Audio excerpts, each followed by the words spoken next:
Okay guys, so I'm freaking around in the garage, working on some shit, not doing too much. I cut off that rocker panel and I started to cut off my cab corner last night. Yes sir, I drilled out my spot welds. There's my rocker. And there's my cab corner. I got her cut up here. I haven't decided yet whether I'm going to take the bed off. Actually, I think I am going to take the bed off. That's why I haven't fully taken off the cab corner, excuse me. So I gotta take all that shit out of the bed and get the bed bolts out, loosen the fill neck and the tail lights, and pull the bed off of this fucking thing so I can replace my cab corner back and behind the bed, because that's the way to do it. And I don't want to fucking have a big long weld right here because I think that's fucking stupid. So I just been out here. I got my flat disc on my grinder. I've been out here cleaning off all the spot welds, making them nice and flush, and I'm going to be taking my flat disc and grinding all the rust off. I mean, this is solid here the whole way across. Is nice and solid. It just started surface rust, so hopefully I can nip it in the butt right now before before it gets any worse. So I'm glad I started to do this now. But I'm going to take my flap disc, I'm going to get rid of all that rust that's on there. I'm going to treat it, and I'm going to etch prime the motherfucker. And then we're going to epoxy prime it. But what I'm going to be doing, like I said, I'm going to be grinding my shit, and I got to move the bed before I start welding anything. But yeah. See, I cut down below my line about a 1/4 inch. That way I can grind to fit. I'll actually scribe a line with a like a scratch awl. That way it's a precision line, and I'll follow the contour with my grinder so all the panels fit nice. But that's where I'm at right now, and I'll turn you back on maybe when I get all this shit ground down and the bed moved. What's up, YouTube? Yup. Chilling out in the garage tonight. I got the bed off. I managed to get that off today. Yup, I did it by myself. I took the bolts out. I got over on this side, and I just jiggled it up to where it was sitting on the tire, and jiggled it on this side, and I just fucking picked that motherfucker up, and I threw it off the side and leaned it up against the blue Subaru outside. But as you can see, I painted this 2 years ago. When I first bought this truck, right here was all rusted out and rotted out. It wasn't even connecting anything. The shock mount was gone. This whole corner was gone, just jiggling. The shock was dangling up there. Both sides where the leaf spring shackles go were gone. There was holes all inside here. I don't think this was connected. I have pictures somewhere. The whole frame was shot. There was no salvaging it. So I had a junkyard drop off a frame and a cab for me. I think I got it for like 350 bucks delivered, which I thought was a pretty cheap price. But what I coated this stuff with 2 years ago was called cellophane. And it was a industrial coating. I'm not sure who makes it. I think I have some left somewhere, but I'm not 100% sure where. Man, I wish I knew where I put it. I have a quart somewhere.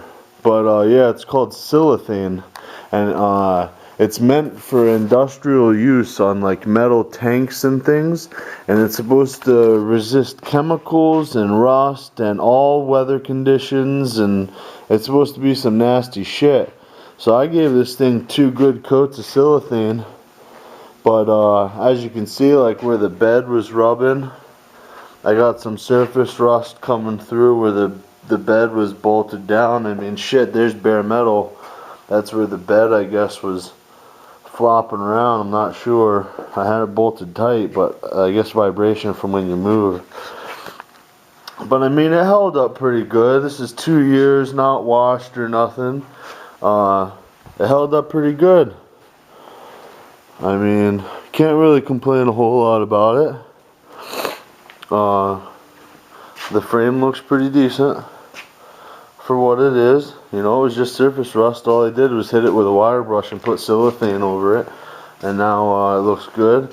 I think what I'm going to do is I want to put something else over the frame. I'm not sure. I wanted to use Pour 15, but I don't know. I never used any of that shit before, so I'm not sure what's the best stuff.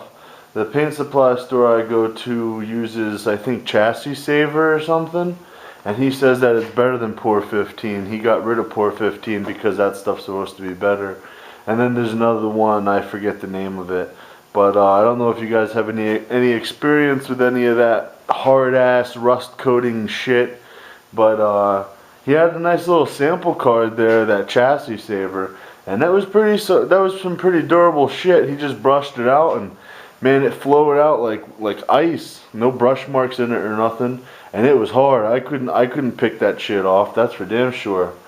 But I've heard a lot of good things about Pour 15. But I've also heard a lot of bad things about Pour 15. I don't know if you call it Pour 15 or POR 15. But I don't know. I know it's pretty pricey. And that Chassis Saver stuff is like 120 a gallon or something like that. But they also sell it in quarts. I forget what the quart price is. But I think I'm going to coat everything again before I make my flatbed for it, my stake body flatbed. I'm going to coat everything. I'm going to coat the rear end, the drive shaft, the frame, the springs, every fucking thing. I'm just going to fucking go to town and Pour 15 or undercoat fucking everything. The shocks, the fucking, you name it, and I can reach it with a paintbrush, it's getting some shit put on it. But yeah, so I got this bed off here. And yep, didn't get my cab corner off yet. That's what I'm coming out here now to do. I cut it to there yesterday, and tonight I'm just going to continue my line to this seam here, and then I'm going to drill out these couple of spot welds that are here, and I'm going to rip my cab corner off. Then I'm probably going to take my flap disc and take off some more rust, surface rust. I already took off surface rust from my flap disc here, and I just threw a quick little dust coat of weld through primer on it to protect the bare metal that was sticking out. But I think what I'm going to do is tomorrow during the day, if I can find some sand. I don't think I have any sand. I wanted to hit it with my sandblaster real quick.